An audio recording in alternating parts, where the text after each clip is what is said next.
300 tons of newsprint every single day. That was the appetite of the Great Northern Paper Company's mill in East Millinocket, Maine, enough paper to fill nearly every newspaper press in the United States, running without pause 7 days a week, year after year. To feed it, they needed pulpwood by the millions of cords, and to get that pulpwood, a man named Edouard Lacroix did something that should not have been possible.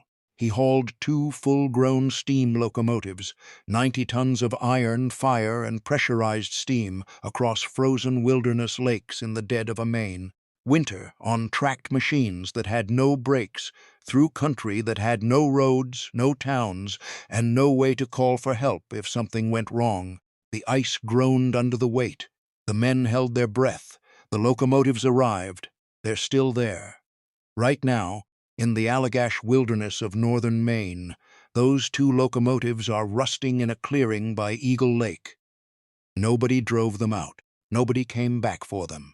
You cannot reach them by road because there is no road. You go in by canoe in summer or by snowmobile in winter, 65 miles across frozen lakes, and when you finally break out of the tree line, you find them standing there, silent, stripped, burned by accident, tilted by decades of sinking ground, and enormous, way to hell and gone off in the woods, as one writer put it, and wonder what kind of men brought them there, and why. This is the story of those men.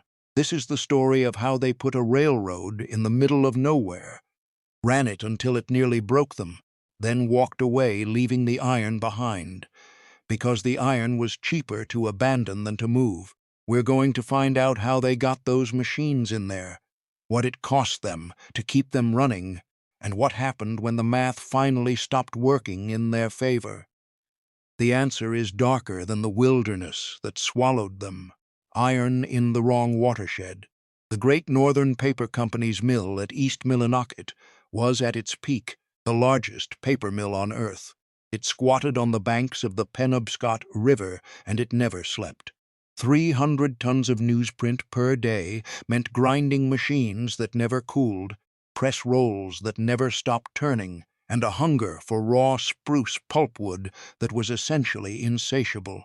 Those 4-foot lengths of cut timber had to come down the river in staggering volumes, floated from the cutting areas through the lakes and rivers of northern Maine, driven south by the current and by the muscle of rivermen, into the mill's intake where the grinders dissolved them into pulp, pressed them flat, and rolled them out as the paper you held over your breakfast table every morning without ever thinking about where it came from. The problem was geography, and geography does not negotiate. The richest stands of uncut spruce in all of Maine sat in the Allagash watershed, remote interior lake country around Eagle Lake and Churchill Lake, that great chain of wilderness water stretching across the top of the state. Dense, enormous, uncut, millions of cords of potential newsprint just sitting there waiting, but the Allagash drained north.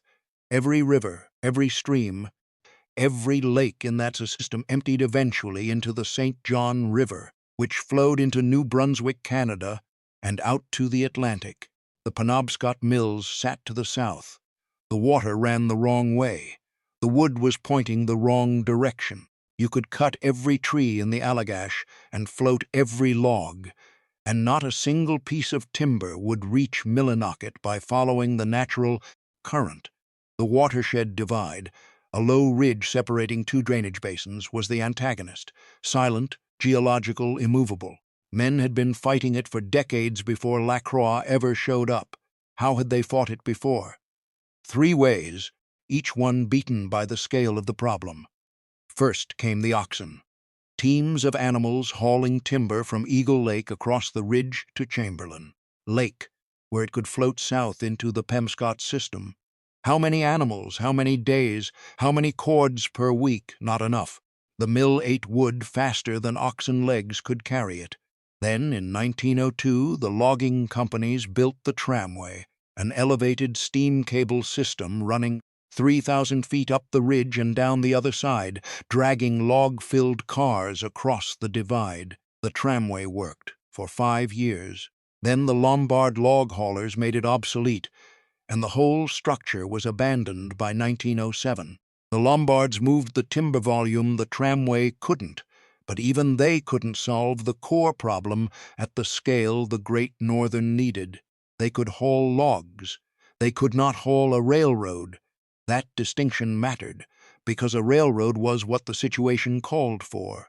13 miles of steel rail from the Eagle Lake end of the old tramway site to Umbazookskus Lake, which connected through Chesuncook Lake to the west branch of the Penobscot, and the logs moved south at industrial scale, simple on paper, catastrophic in practice. There was no way to build that railroad without first getting the railroad there, which meant crossing wilderness that had no roads, no infrastructure, nothing but frozen lakes in winter and open water in summer.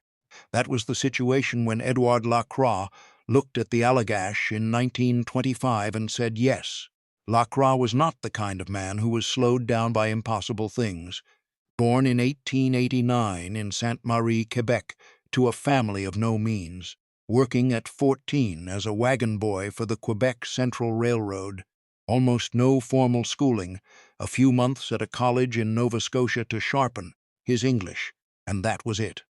What he built instead of credentials was a mind for scale, a tolerance for physical risk, and a reputation for keeping his word. By the mid-1920s, he employed over 3,500 men a year in Maine lumbering operations, building roads through wilderness, constructing his own supply routes across country that didn't want to be crossed. He was called King Ed, and the name was earned. Fair wages, solid camps, decent food, and he delivered what he promised. In 1925, what he promised was 125 cords of pulpwood per year from the Allagash, delivered to the Great Northern mills every year, the equivalent of several small mountains of timber, hauled out of a watershed that drained the wrong direction. His answer, a 13-mile railroad built in the middle of nowhere, powered by steam locomotives that would first have to be dragged there across the ice. The catch was the ice. There were no roads into the Eagle Lake country. None existed. The lakes were the only roads, by boat in summer, by frozen surface in winter. Every pound of material needed to build and operate that railroad had to travel across frozen water. Every rail, every spike, every log car, every barrel of oil for the boilers, and the locomotives themselves. The iron hearts of the whole operation weighed 72 tons and 90 tons, respectively. He would haul them in during the winter of 1926 and 1927, on machines that had no brakes, across ice that had never been tested with weight like this. If you are beginning to understand why this story ends with 2 locomotives still standing in the Allagash wilderness 90 years later, this is the part that made that ending inevitable. What those machines were, how they worked, and what it actually meant to drag them across a frozen lake in the dead of a Maine winter, that is where we go next. What the Lombards dragged across the ice.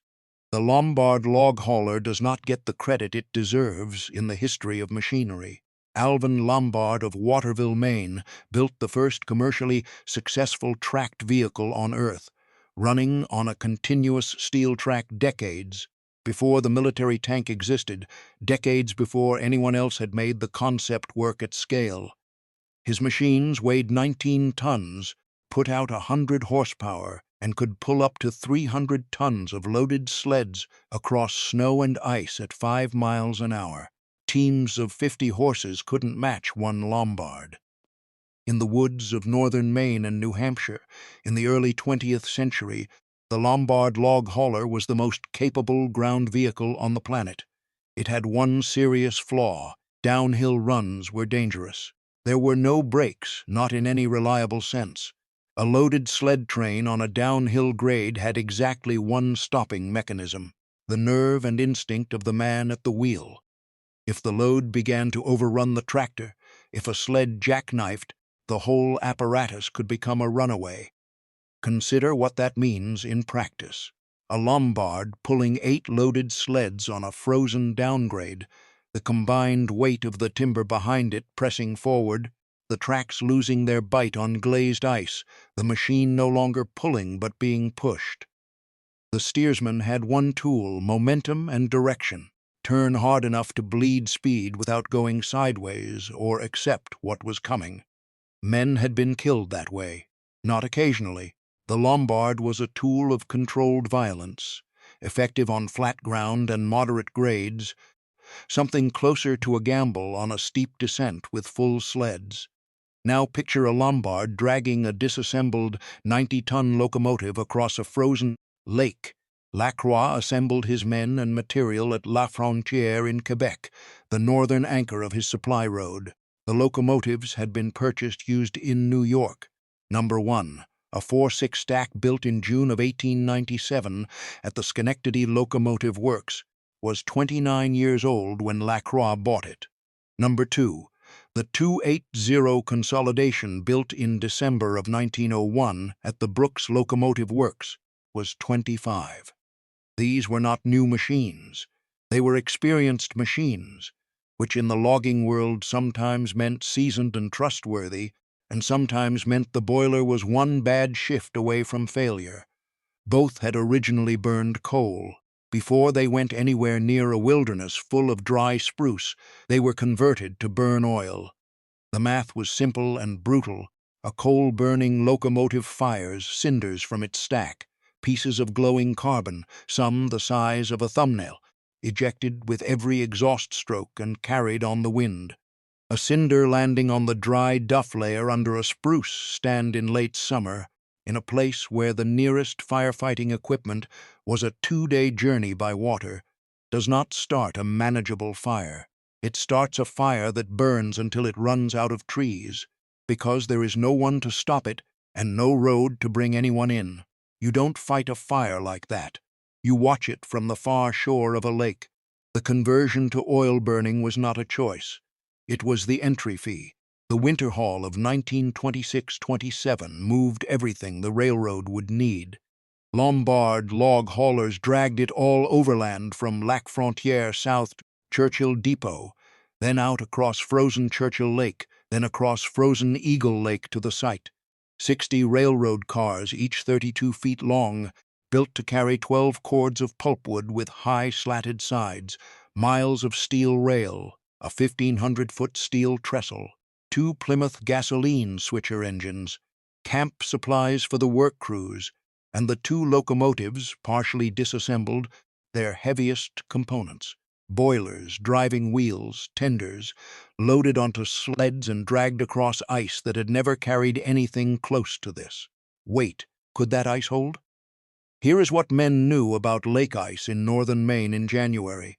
12 inches of clear blue ice, frozen slowly in sustained cold, was generally considered reliable for heavy hauls. The ice had to be tested, iron rods driven through the surface, the depth measured, the color and texture read. But the Lombard itself weighed 19 tons. With locomotive components on the sled behind it, the load on the ice was something those lakes had never been asked to carry before. The ice was bearing distributed weight, not a point load, but the spread pressure of a slow-moving tracked machine and its train still. The groaning of ice under load is normal, it speaks. The sound you listened for, the sound that gave you seconds, was the flat rifle crack of a fracture propagating. If you heard it close, there was one response: full throttle, keep moving. A stationary load concentrates stress in one place. A moving load distributes it. Stopping on uncertain ice was more dangerous than pushing forward. The men who drove those Lombards knew this the way surgeons know anatomy, not from reading but from watching what happens when you get it wrong. The ice held. We know because the locomotives arrived. The close calls, if there were close calls, were never documented. The margin, if there was a margin, was never recorded. What arrived on the far shore of Eagle Lake was a railroad's worth of hardware, and 2 aging steam locomotives ready to be reassembled in the middle of nowhere. The locomotives that would run that railroad deserve a proper introduction because they are not abstractions. They are specific machines with specific histories, and understanding what they were tells you something about what it meant to run them in the wilderness. Locomotive number 1, the 460, the older machine, the one that arrived first, was a 10-wheeler design. 4 small leading wheels to guide it into curves, 6 large driving wheels to move the load. Built for mainline freight service in 1897 at the Schenectady Locomotive Works, the same shops that built iron for railroads across the country.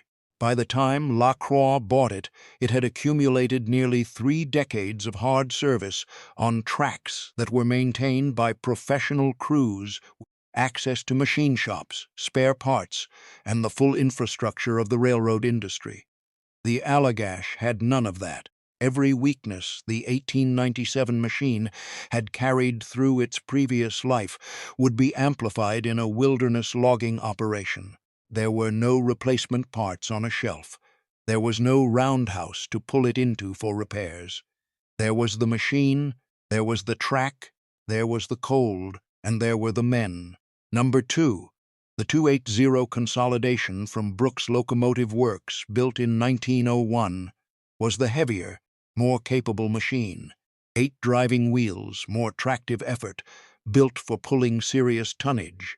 It could tow 15 loaded cars on a round trip of about 3 hours. When it eventually arrived in March of 1928, it became the workhorse, and number 1 became the insurance policy. An insurance policy that was older than most of the men operating it. The railroad that took shape at Eagle Lake had a loading system worth understanding, because it was the engineering answer to the geography problem. 3 diesel-powered conveyors, each 225 feet long, reached out over the water and lifted pulpwood logs that had been floated down from the cutting areas. Each conveyor raised the logs 25 feet out of the water in a continuous chain and dropped them into waiting rail cars. One conveyor could fill a 32-foot car in 18 minutes. While one loaded string was being hauled south by the locomotive, a second string was loading at the lake, and a third was unloading at Umbazookskus Lake on the far end. The system was designed to run without gaps, a machine for converting wilderness timber into southbound product with no idle time in the chain. But locomotive number 1 was already showing its age. The 1897 machine, 29 years old and built for mainline work, not wilderness logging, struggled immediately with the rough track. Derailments, constant derailments. Operations stopped for a full week while crews ballasted the entire track bed. The workday was cut to 15 hours minimum, 5 round trips. Number 1 was limiting its own train lengths, limiting output, limiting the whole operation to what a machine nearly 3 decades past its prime could manage on a bad day in the Allagash, and a derailment was not the same risk everywhere on the line. A car going off the rails on a flat section of ballasted track was a delay. A car going off the rails on the 1,500-foot trestle that spanned the northwest arm of Chamberlain Lake was a loaded 32-foot timber, car swinging toward open water with men on or near it, and no margin between a stumble and a catastrophe. And here is what made that genuinely frightening. If number 1 broke down, really broke down, a cracked boiler, a failed driving rod, anything that couldn't be fixed at a remote wilderness camp with the tools on hand, there was no backup. The operation stopped. Every cord that didn't move was a cord the mill didn't get, and 125,000 cords a year was the contract. The mill's presses did not wait. They needed number 2. What they didn't know yet was how much more dangerous the situation would become before number 2 arrived, and what it would cost to keep both machines running when the wilderness started pushing back. 3 trains, no road home. Number 2 arrived in March of 1928, a full year after the first operational run, hauled in the same way. Across the ice on Lombard sleds, over Churchill Lake and Eagle Lake in the dead of winter. The 90-ton consolidation, the 280 built at Brooks in 1901, was a different animal from number 1. It could tow 15 loaded cars. A round trip took about 3 hours.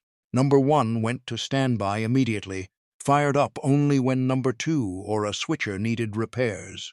The old 1897 machine became the safety net in a place where calling for another one was not an option. By 1929, the railroad was running at full capacity, 6,500 cords of pulpwood per week, 3 trains cycling simultaneously, one hauling south, one loading at the lake, one unloading at Umbazookskus. Every 18 minutes, another car filled at the conveyors. Nearly 1 million cords over 6 years, all of it flowing south through the lakes and into the Penobscot, and into the mill that fed nearly every newspaper in America. What does 6,500 cords a week look like? Each cord is a stack, 4 feet by 4 feet by 4 feet. 6,500 of them is a volume of timber that swallows a city block, the output of a small army of woodsmen compressed through 13 miles of wilderness rail and dumped into a river. But the numbers don't tell you what it was like to be there. The men who ran that railroad were trapped. No road led in or out. No telephone reached the Eagle Lake country in the late 1920s. In summer, you came by boat. In winter, by the same ice roads the locomotives had arrived on. During the working season, most men didn't leave at all. You were there until the job let you go. The wilderness was not scenery. It was a wall on every side. If a man was badly injured, a hand caught in conveyor machinery, a bone broken under a derailed car, a burn from a steam line that let go at pressure, the nearest hospital was days away over ice roads that didn't exist in summer. The men who took those jobs understood what that meant. They went anyway. Most of the workers were French-Canadian. Lacroix's men, recruited from Quebec and Acadia, following the same supply road south. They lived in rough camp buildings, ate in cook shacks that fed a small army before first light, and worked until the whistle called them in. After number 2 arrived, the railroad ran 24 hours. Shifts came and went, but the machine never stopped. The men took turns resting so the locomotive didn't have to. Maintaining a steam locomotive in a Maine winter is not a job for the faint of will. The firebox had to be cleaned of ash while the engine was still running, because stopping to clean it meant losing pressure and losing time on a schedule with no slack. Oil injectors that clogged in the cold had to be cleared by hand. A leaking piston valve announced itself as a loss of power, a stuttering in the exhaust rhythm. And you found the problem by feel and sound with the engine still hot and pressure still up. Gloves were a liability around moving parts. Bare hands on iron at 20 below was its own calculation. These were not men who watched gauges from a cab. They worked on the machines while the machines were working. A modern safety manual would have shut down the entire operation before breakfast. What did it feel like to maintain one of these machines in the field, in the dark, in a Maine winter? The firebox had to be cleared of ash on a running engine, because shutting down meant losing pressure and losing time on a schedule that had no margin. The oil injectors, the system that atomized fuel into the firebox, clogged in sustained cold. Clearing them meant working with your hands in proximity to live steam pressure, while the temperature outside was 20 below zero. Gloves were a liability around moving parts. Bare hands on frozen iron was its own kind of suffering. A leaking piston valve announced itself as a loss of power. A stuttering in the exhaust beat, and you found it by feel and sound while the engine was still hot and pressure was still up, because shutting down to diagnose it was worse than finding it while the machine was running. No diagnostic instruments, no heated workspace, no way to call anyone, just iron and fire and the men who understood both. The fuel supply chain was the fragile thread the whole operation hung on. Oil trucked from Greenville to Chesuncook Dam, then loaded onto a scow and carried across Umbazookskus Lake to the far terminal of the railroad. Every barrel of fuel that kept those boilers burning arrived by water. If the scow couldn't run, weather, ice conditions, supply lag, the fuel ran out and the locomotives stopped. In the middle of nowhere, with 60 loaded cars sitting on track and Millinocket waiting, that threat was always present. Always. No redundancy, no alternative fuel source, no road to bring in emergency supply. And a locomotive losing steam pressure in a Maine January is not just a machine that stops working. It is the only heat source for the men running it. The cab temperature drops with the boiler. The tools freeze to the iron. The men who were already working bare-handed at 20 below now have no warmth at all, miles from camp, on a track with no way out except on foot through the dark, and number 1 sat in standby, waiting to be needed. The 1897 machine, already relegated to backup because its condition limited its trains. If number 2 went down, a cracked boiler, a failed rod, anything serious, could number 1 actually cover? The machine that had already shown what 30 years of hard service does to iron? A boiler failure in the field is not a quiet event. A ruptured steam fitting at operating pressure releases superheated steam faster than a man can react, a jet that will strip skin from bone in the time it takes to turn your head. In an enclosed cab in the dark, miles from anyone. That was the redundancy in the system. A 29-year-old machine, with a history nobody had fully audited, waiting in the cold for the day it was needed. For 6 years they held it together, nearly 1 million cords. But the Depression was coming, and when it arrived, it didn't give the operation a warning. It gave it a verdict. Remember the question from the opening.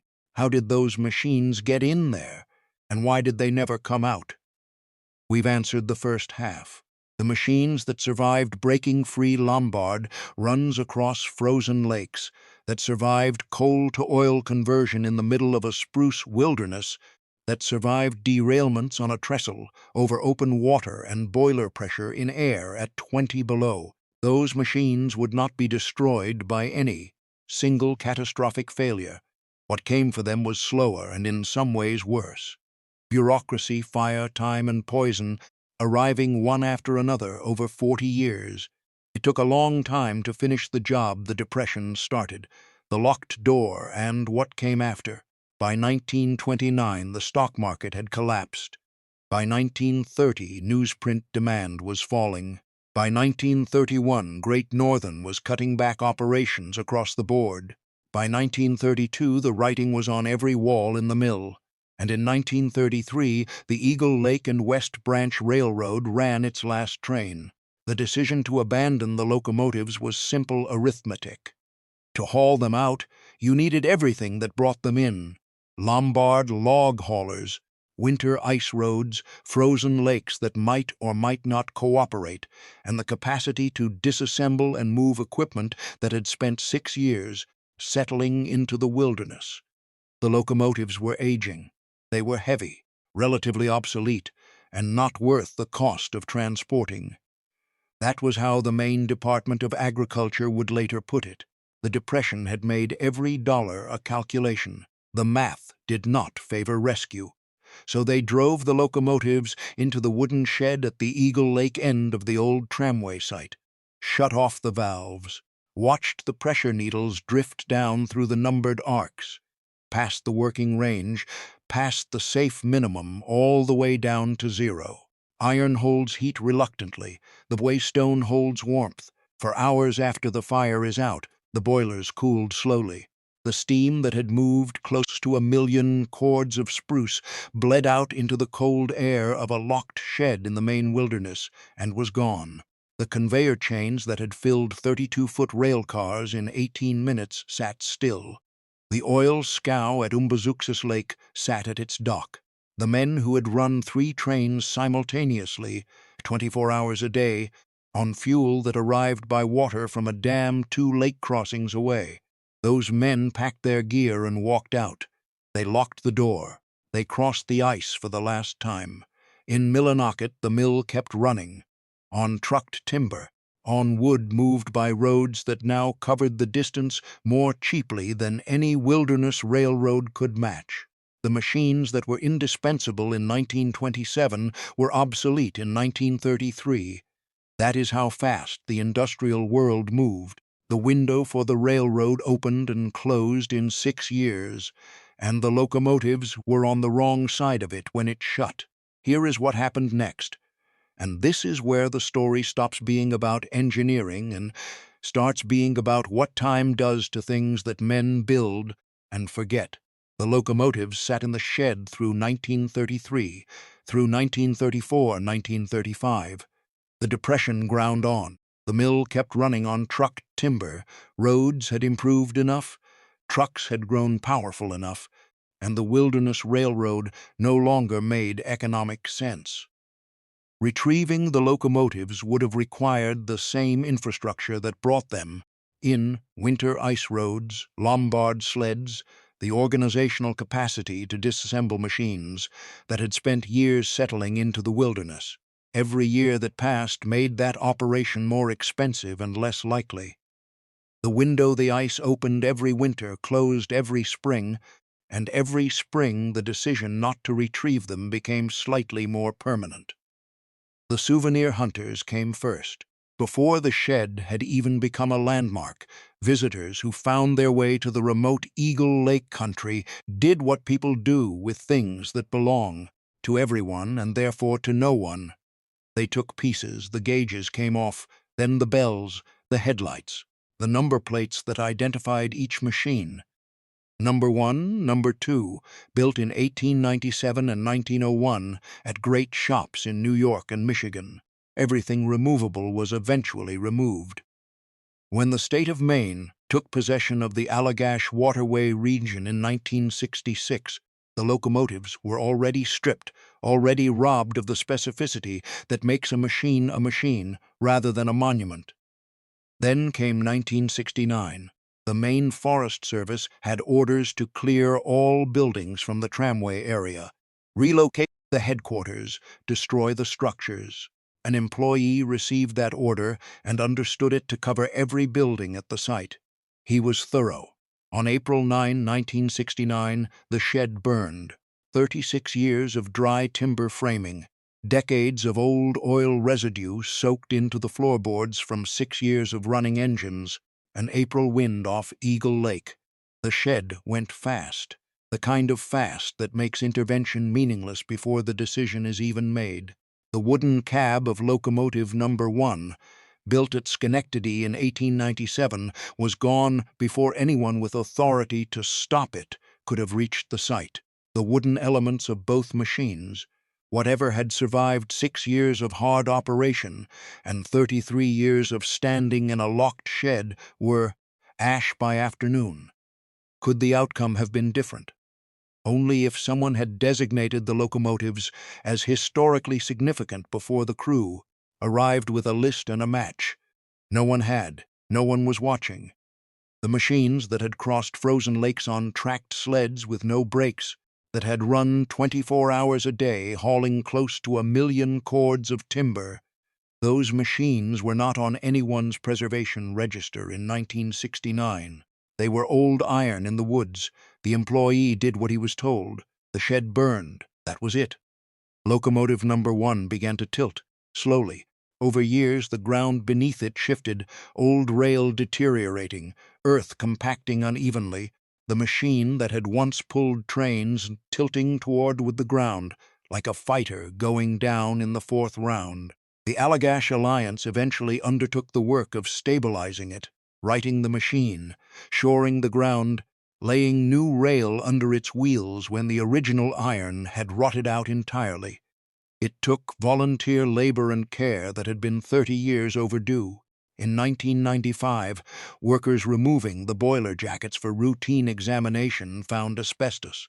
The insulation surrounding the boilers, the material that had helped maintain operating temperature through 6 Maine winters, required professional hazmat abatement, specialized handling, the kind of removal that turns a preservation project into a containment operation.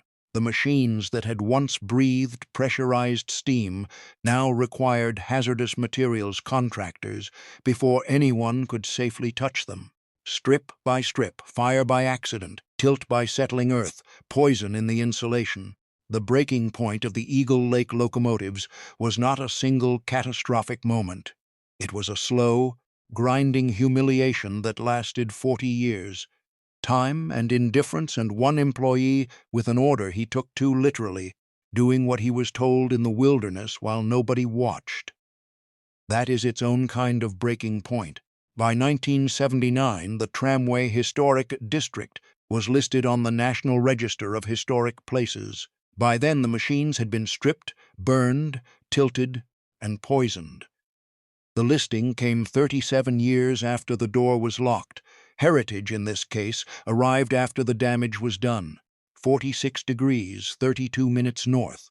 The coordinates of the ghost locomotives are 46322455, 69374991. Enter them into any mapping application, and you get a pin in the middle of the Allagash Wilderness Waterway, one of the most roadless regions in the eastern United States. The pin tells you where they are. It tells you nothing useful about how to get there. In summer, you canoe in. The Allagash Wilderness Waterway is a 92-mile paddling route, and the Eagle Lake Tramway site is part of it.